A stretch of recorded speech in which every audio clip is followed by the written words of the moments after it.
आप बच्चों को थोड़ा गाइड करोगे how to come back and how to restart? सबसे पहले तो अपना प्रैक्टिस डेली, रिवीजन डेली, अपना कभी भी मतलब एक तो कंटिन्यूटी नहीं खत्म करनी, अपनी कंटिन्यूटी हमेशा मेंटेन करें। जो लोग रुक रहे हैं, थक रहे हैं और ये सोच रहे हैं कि शायद जीआरएफ मेरे लिए बना ही नहीं है, उनके लिए शिवानी एक मिसाल है। How did you balance paper 1 and paper 2 time management? 2 hours paper 1 and 3 to 4 hour paper 2 every day.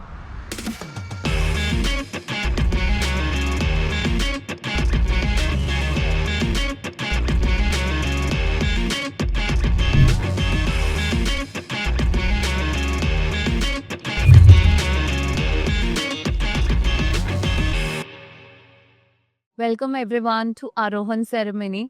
ये आपका दिन है एंड ये उन सभी अचीवर्स का दिन है जिन्होंने यूजीसी नेट जेआरएफ क्वालिफाई किया है इन दिसंबर 2025। और आज ऐसी ही एक जेआरएफ होल्डर शिवानी शर्मा मेरे साथ जुड़ी हैं जिन्होंने अपना यूजीसी नेट जेआरएफ क्वालिफाई किया है और कहते हैं ना, हिम्मत करके वो हमेशा आगे बढ़ी हैं। एक दो बार नेट क्वालिफाई होने के बाद भी she kept on trying until that time जब तक जेआरएफ नहीं हुआ। जो लोग रुक रहे हैं, थक रहे हैं और ये सोच रहे हैं कि शायद जेआरएफ मेरे लिए बना ही नहीं है, उनके लिए शिवानी एक मिसाल है। Shivani is a paid batch student जिन्होंने हमारे साथ पूरी तैयारी from day 1 till the day last of JRF तैयारी मिलकर करी और आज फाइनली जेआरएफ भी क्रैक हुआ। And prior to clearing the JRF, she's also cracked NET 2 times, and she was also working as assistant professor in one of the colleges in UP. And now presently, फिलहाल उनका JRF qualify हो गया and very soon she will be applying. She is in process of applying for PhD. So once again, congratulations Shivani, and I'm so happy to be called as your teacher कि हमने Hina ma'am के साथ तैयारी करी। सो ये चीज़ हमारे लिए उतनी ही ब्लेस्ड मोमेंट होता है जितना, मतलब we actually wait for this day जब बच्चे कहेंगे मैम आपके साथ पढ़कर तैयारी करी और पेपर क्लियर हुआ। So how was that your feeling the moment when you got to know कि आपका जेआरएफ क्वालिफाई हो गया, डिस्पाइट कि इस बार एक दो क्वेश्चंस का ऐसा थोड़ा गड़बड़ भी देखने को मिला है, but how was that feeling and how did that moment कैसा था? मैं बहुत ज़्यादा शौकीन भी था क्योंकि हर बार कुछ ना कुछ 1-2 मार्क्स से, कभी 9 मार्क्स से रह जा रहा था, तो इस बार भी लग रहा था कहीं ऐसा ही ना हो जाए, बट हो गया इस बार। कैसा लगता है ना, कोई जंग जीत ली है। हाँ जी, बिल्कुल भी पॉसिबल नहीं लग पा रहा था पहले तो, बट हो गया। शिवानी, मैं एक चीज़ कहना चाहूँगी कि आपने जैसे बताया कि पहले नेट हुआ फिर इस बार जेआरएफ हुआ, तो बच्चे ना बहुत सैड हो जाते हैं, सोच लेते हैं कि शायद अब नहीं होगा, नहीं ट्राई करते। तो आपने भी उस फेज़ को जिया है और उसके बाद आपने रीस्टार्ट किया है, तो आप बच्चों को थोड़ा गाइड करोगे how to come back and how to restart? हाँ जी मैम, सबसे पहले तो अपना प्रैक्टिस डेली, रिवीजन डेली, अपना कभी भी मतलब एक तो कंटिन्यूटी नहीं ख़त्म करनी, अपनी कंटिन्यूटी हमेशा मेंटेन करें। कंटिन्यूटी प्रैक्टिस, अपना कंसंट्रेशन के साथ daily practice. So one thing is important, अगर आप टॉपर स्टॉक सेशन देखते हैं तो मेक श्योर आप सभी जेआरएफ होल्डर्स, नेट क्रैक जिन्होंने नेट क्वालिफाई किया है, जेआरएफ क्वालिफाई किया है, उन सभी स्टूडेंट्स की सीक्रेट स्ट्रैटेजी को अपने पास नोट डाउन कीजिए, बिकॉज तभी आप दूसरों के एक्सपीरियंसेस से अपनी कमियों को दूर कर पाओगे और जल्दी पेपर क्रैक करोगे। ठीक है, तो make sure you learn from the strategies these people share with you on. तो शिवानी, आपका जैसे पेड बैच के साथ भी एक्सपीरियंस है, कब से तैयारी करनी शुरू करी, कैसे प्रिपेयर करा, क्या स्ट्रैटेजी यूज मैम करी? स्टार्टिंग में तो अपने आप ही किया था, फिर 2021 में मेरा नेट क्वालिफाई हो गया था फर्स्ट टाइम। फिर जॉब में अगर मैं नहीं होती तो पहले भी हो जाता, बट जॉब की वजह से काफ़ी सारे चांसेस मैंने मिस कर दिए। तो फिर पहले एक बार और नेट किया, वो भी आपसे टेक्स्ट बुक से ही हुआ है।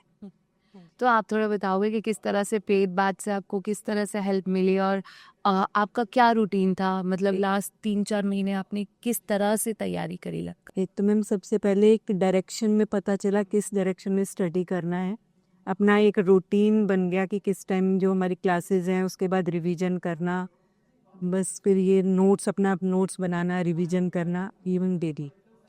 तो कितने महीने आपने पढ़ाई करी है, मतलब कॉन्टिन्यूस एटेस्टेड? मैम 1 ईयर तो ही। पूरा 1 साल लगा आपको, क्योंकि अगर बीच में अगर कभी गैप आता है तो it takes time to come back. And paid batch में आपका क्या रूटीन रहता था? पेपर 1 को कब पढ़ते थे, पेपर 2 को? मतलब क्लास के अलावा आप कैसे मैम क्लास के अलावा तुरंत बाद रिवीजन स्टार्ट किया, जो भी अभी पढ़ा है उसका रिवीजन, फिर उसके बाद गैप्स देखना कि कौन सी चीज़ें मुझे क्लियर नहीं हो रही हैं, फिर गूगल से भी थोड़ा सा सर्च करना, अपने नोट्स बनाना, उसमें ऐड करना अगर कुछ रह गया है को, इस तरह से डेली रही। तो क्लास के बाद क्लास को रिवाइज भी किया है शिवानी ने, तो क्लास तो आप लेते हो लेकिन उस पर रिविजन करनी भूल जाते हो। How did you balance paper 1 and paper 2 time management? Ma'am 2 hours paper 1 and 3 to 4 hour paper 2 every day. So 2 hours you need to devote to paper number 1। अगर आप पेड क्लास देख रहे हो तो 1 घंटा आप पेड क्लास देखो, 1 घंटा उसको रिवाइज कर लो, and make sure you are devoting at least 3 hours to paper number 2। Whether 1 घंटा पेड क्लास देखा, 1 घंटा उसको रिवाइज करा, नोट्स बनाए, तो ओवरऑल आपको पूरी तरह से हेल्प मिलेगी। तो नोट्स वगैरह अच्छे से आपको जो पेड बैच में मिलते थे वो आसानी से कवर हो जाता है। एंड ये बताओ कि ऐसी आपने अपनी पूरी जर्नी में देखा होगा कि मेरे से ये गलती हुई है, ये काश मैं ये नहीं करती तो मेरे को, और वो ऐसा कोई मिस्टेक जो आप चाहोगे कि आपके फ्रेंड्स वो ना रिपीट करें? मैम सबसे पहले जैसे ही एग्ज़ाम का शेड्यूल आता है या कुछ भी आता है तो हम पैनिक हो जाते हैं एकदम, तो सबसे जो मेरी 2 बार मिस्टेक्स हुई है, मैं पैनिक हो जाती थी। फिर उसके लिए मैंने योग, मेडिटेशन, प्राणायाम जैसे सबका थोड़ा सा किया ताकि थोड़ा इनकी ये चीज़ें बैलेंस हो जाएं। आप पहले स्टूडेंट हो जिसने ये चीज़ शेयर करी। I believe me, like it's more than so many topper stock I have taken, but ये जो एडवाइस आपको शिवानी ने दी है ना, ये एक तरह से जेआरएफ एडवाइस नहीं है, मैं कहूँगी लाइफ एडवाइस है, लाइफ एडवाइस।